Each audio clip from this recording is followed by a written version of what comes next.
अस्सलाम वालेकुम। आज हम स्टार्ट करेंगे chemistry 11 chapter 3 chemical bonding topic 3.4 bond energy bond enthalpy. Bond energy, what is bond energy? It is the energy which is required to break the bond of the same type in 1 mole of a substance. इसका मतलब है कि आपने 1 मोल किसी substance के ले लिए, जैसे आपने हाइड्रोजन के 1 मोल ले लिए। अब हाइड्रोजन के 1 मोल में सारे क्या होंगे? एवोगेड्रो नंबर ऑफ ये इतने H2 के मॉलिक्यूल्स होंगे। अब सब में जितने भी H2 मॉलिक्यूल्स होंगे सब में बॉन्डिंग तो सेम टाइप की होगी, तो वो एनर्जी जो रिक्वायर होती है 1 मोल ऑफ सब्सटेंस में ये बॉन्ड ब्रेक करने के लिए, उस एनर्जी को हम कहते हैं बॉन्ड एनर्जी। ठीक है, दो एटम्स के दरमियान जो बॉन्ड होता है उसको ब्रेक करने के लिए जो एनर्जी रिक्वायर होती है हम उसको कहते हैं बॉन्ड एनर्जी। इसका यूनिट क्या है? इसका यूनिट है किलो जाउल पर मोल।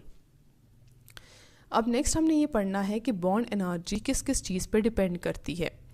तो बॉन्ड एनर्जी डिपेंड करती है electronegativity difference between two bonded atoms, size of atom, bond order and bond length. कैसे? जैसे अगर दो एटम्स जिन्होंने बॉन्ड बनाया हुआ है, अगर उनमें इलेक्ट्रोनेगेटिविटी डिफरेंस ज़्यादा होगा तो बॉन्ड पोलर होगा और बॉन्ड स्ट्रॉन्ग होगा, इसीलिए उस बॉन्ड की एनर्जी क्या होगी? ज़्यादा। अगर इलेक्ट्रोनेगेटिविटी डिफरेंस कम होगा तो बॉन्ड एनर्जी भी कम होगी। सेकेंड पॉइंट है साइज़ ऑफ एटम। एटम का साइज़ अगर छोटा होता है तो उसकी बॉन्ड लेंथ कम होती है। मतलब अगर दो छोटे एटम्स के दरमियान जो है बॉन्ड फॉर्म होगा तो उनमें जो ये बॉन्ड लेंथ होगी वो क्या होगी? छोटी होगी। ठीक है, बॉन्ड लेंथ कम होगी। और अगर बड़े एटम्स में बनेगा तो बॉन्ड लेंथ जो है वो ज़्यादा होगा क्योंकि साइज़ बड़ा है। तो छोटे एटम्स में चूँकि बॉन्ड लेंथ कम होता है, वो एक दूसरे के करीब होते हैं, इसीलिए इनकी बॉन्ड एनर्जी ज़्यादा होती है और बड़े वालों की बॉन्ड एनर्जी क्या होती है? कम होती है। अब आते हैं बॉन्ड ऑर्डर। बॉन्ड ऑर्डर का मतलब होता है कि जो दो एटम्स हैं उन्होंने कितने बॉन्ड्स बनाए हुए हैं। जैसे कि अगर हम इसमें देखें तो यहाँ पर कार्बन कार्बन ने 1 बॉन्ड बनाया हुआ है, यहाँ पर कार्बन कार्बन ने 2 बॉन्ड बनाए हुए हैं और यहाँ पर 3 बॉन्ड बनाए हुए हैं। तो जितना ज़्यादा नंबर ऑफ़ बॉन्ड्स होते हैं हम कहते हैं बॉन्ड ऑर्डर उतना ज़्यादा है, और जितने ज़्यादा नंबर ऑफ़ बॉन्ड्स होते हैं बॉन्ड उतना स्ट्रॉन्ग होता है और बॉन्ड एनर्जी उतनी ज़्यादा होती है। लास्ट है बॉन्ड लेंथ। अभी हमने डिस्कस किया कि अगर बॉन्ड लेंथ कम होती है तो बॉन्ड स्ट्रॉन्ग होता है और बॉन्ड को तोड़ना मुश्किल होता है, इसलिए बॉन्ड एनर्जी ज़्यादा होती है। जबकि अगर बॉन्ड लेंथ ज़्यादा होती है तो बॉन्ड वीक होता है और बॉन्ड एनर्जी भी क्या होती है? कम होती है। अब हम डिस्कस करते हैं बॉन्ड एनर्जी को विद इलेक्ट्रोनेगेटिविटी डिफरेंस। आप देखिए सबसे पहले HF का जो बॉन्ड है आप देखिए उसमें इलेक्ट्रोनेगेटिविटी डिफरेंस 1.8 है, तो उसकी बॉन्ड एनर्जी 562 किलो जॉल पर मोल है।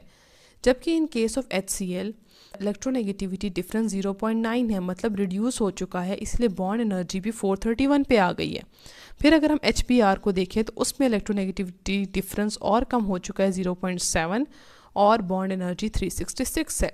अगर हम लास्ट में आए तो HI के केस में इलेक्ट्रोनेगेटिविटी डिफरेंस 0.4 पे आ चुका है, इसीलिए बॉन्ड एनर्जी भी कम हो गई है। इसका मतलब है जितना ज़्यादा डिफरेंस इतनी ज़्यादा बॉन्ड एनर्जी।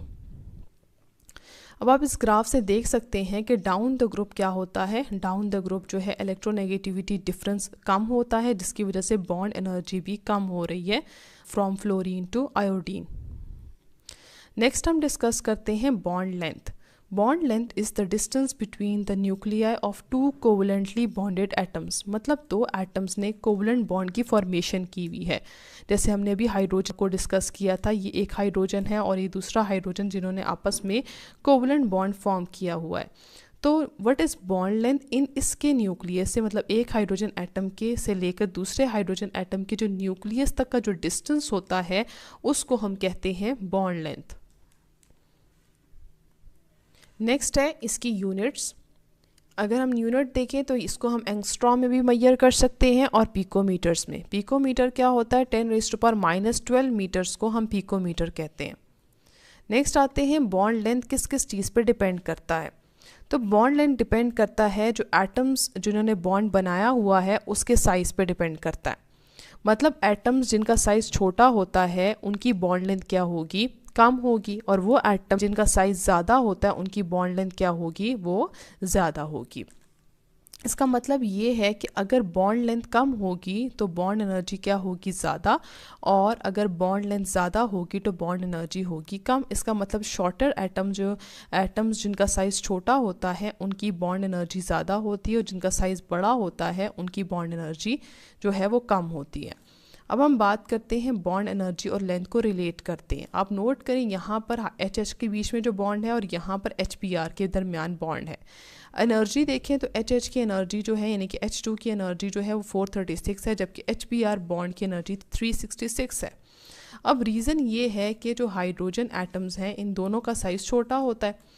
हमें पता है दोनों छोटे एटम्स हैं, इनके बीच में बॉन्ड लेंथ क्या होगी, कम होगी। लेकिन इन केस ऑफ HBr हाइड्रोजन तो छोटा है लेकिन Br का साइज़ क्या है, ज़्यादा है, और बॉन्ड लेंथ होते हैं इन दोनों के न्यूक्लियस के दरमियान डिस्टेंस। तो ऑटोमेटिकली ब्रोमीन के बड़े साइज़ होने की वजह से बॉन्ड लेंथ क्या हो गई है, इंक्रीज़ हो गई है, और बॉन्ड लेंथ इंक्रीज़ होने से बॉन्ड एनर्जी कम हो गई है, 366 पे आ गई है।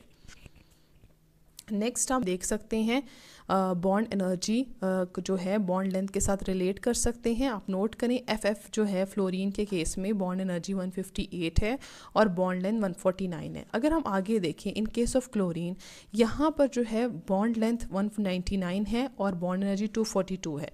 ब्रोमीन में देखें तो यहाँ पर आप नोट करें क्लोरीन के बाद, आप नोट करें क्लोरीन के बाद बॉन्ड लेंथ मुसलसल इंक्रीज़ कर रही है। क्यों इंक्रीज़ कर रही है? क्योंकि क्लोरीन के बाद ब्रोमीन का साइज़ बड़ा है, ब्रोमीन के साथ आयोडीन का साइज़ बड़ा है, तो बॉन्ड लेंथ बढ़ती जा रही है। और बॉन्ड लेंथ बढ़ने से क्या हो रहा है, जो बॉन्ड एनर्जी है वो रिड्यूस हो रही है। सिर्फ फ्लोरीन के केस में एक्सेप्शन है, हालांकि फ्लोरीन की जो बॉन्ड लेंथ है वो सबसे कम है, इसकी बॉन्ड एनर्जी सबसे ज़्यादा होनी चाहिए थी, बट इसकी ज़्यादा नहीं है, इसकी तकरीबन सबसे कम है या आयोडीन के बराबर आ रही है। रीज़न ये होती है कि फ्लोरीन का साइज़ इंतहाई छोटा होता है, और छोटे साइज़ होने की वजह से जो फ्लोरीन के इलेक्ट्रॉन्स हैं वो एक दूसरे को रिपेल करते हैं, मतलब इलेक्ट्रॉन रिपल्जन यहाँ पर बहुत ज़्यादा होती है।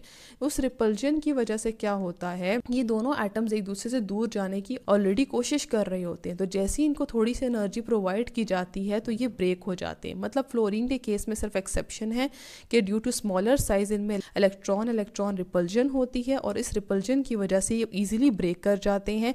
बट बाकी केसेस में जिस तरह बॉन्ड लेंथ बढ़ती जाती है बॉन्ड एनर्जी कम होती जाती है। आप नोट करें कि यहाँ पर क्लोरीन से लेकर आयोडीन तक बॉन्ड लेंथ बढ़ रही है, और बॉन्ड लेंथ बढ़ने से क्या हो रहा है, जो बॉन्ड एनर्जी है वो रिड्यूस हो रही है from chlorine to iodine, but in case of fluorine there is an exception. I hope कि आपको ये टॉपिक समझ में आ गया होगा। Thank you so much. अल्लाह हाफिज़।